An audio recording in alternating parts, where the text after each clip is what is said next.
का कोई। इतने में वो युद्धवीर और वो निधि मलिक जो है दोनों आए और स्वाति दोनों बच्चों को लेकर वो नीचे उतर गई। उन्होंने बहुत कोशिश की, घर का सारा फर्नीचर वगैरह पटका उस पर दरवाजे पे, दरवाज़ा नहीं टूटा। फिर नीचे वाले आए तो इन्होंने बताया कि एक शीशा है उसमें शाफ्ट में।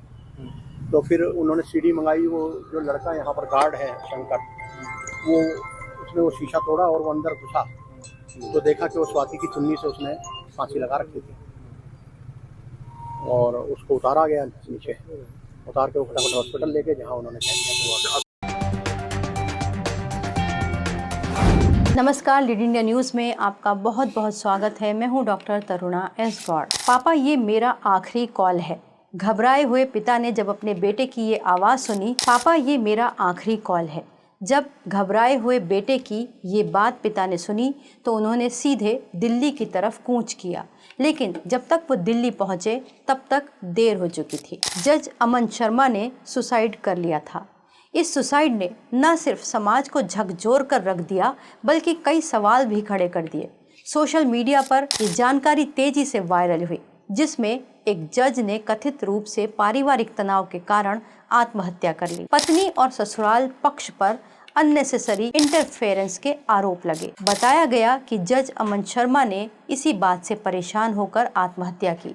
उनकी पत्नी स्वाति, उनकी बहन निधि मलिक, जो कि एक आईएएस ऑफिसर भी हैं, उनके खिलाफ ये आरोप लगे। अमन शर्मा की फैमिली के अंदर अत्यधिक हस्तक्षेप था।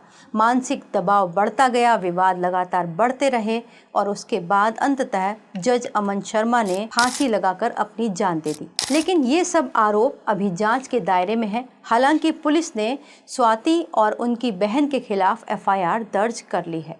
लेकिन अगर उन पर लगे आरोप सही निकलते हैं तो कौन से कानून हैं जो उनके ऊपर लागू होंगे? तो सबसे पहला कानून है अबेटमेंट ऑफ सुसाइड, यानी आत्महत्या के लिए उकसाना। भारतीय न्याय संहिता की सेक्शन 108 के तहत अगर ये साबित हो जाए कि किसी व्यक्ति को लगातार मानसिक रूप से प्रताड़ित किया गया और उसकी वजह से उसने आत्महत्या की, तो संबंधित लोगों पर कार्रवाई इसी सेक्शन के खिलाफ होती है।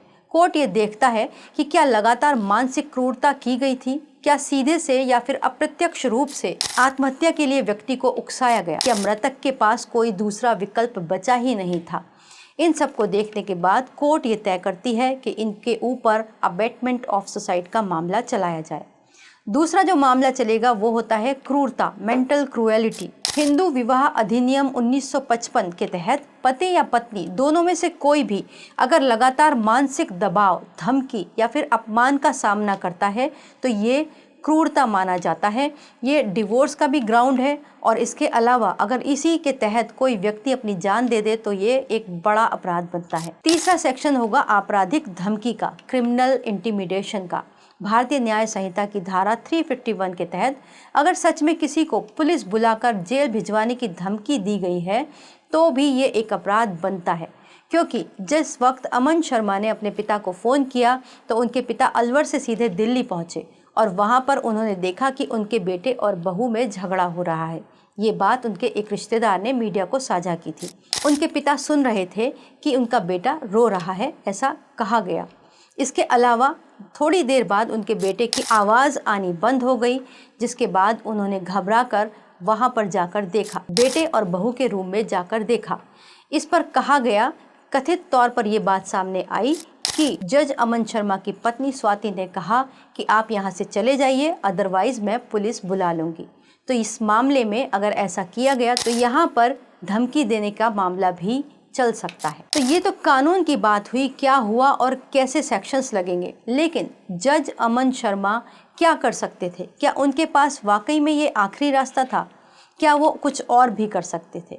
उनके पास दूसरे रास्ते भी बचे थे, जैसे वो लिखित में शिकायत दे सकते थे, हर घटना का वो रिकॉर्ड रख सकते थे, व्हाट्सएप कॉल रिकॉर्डिंग रख सकते थे, मैसेज रख सकते थे।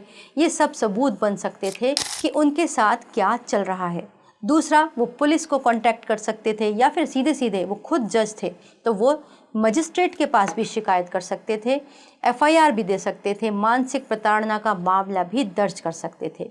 इससे भविष्य में उन्हें लीगल प्रोटेक्शन ज़रूर मिलती।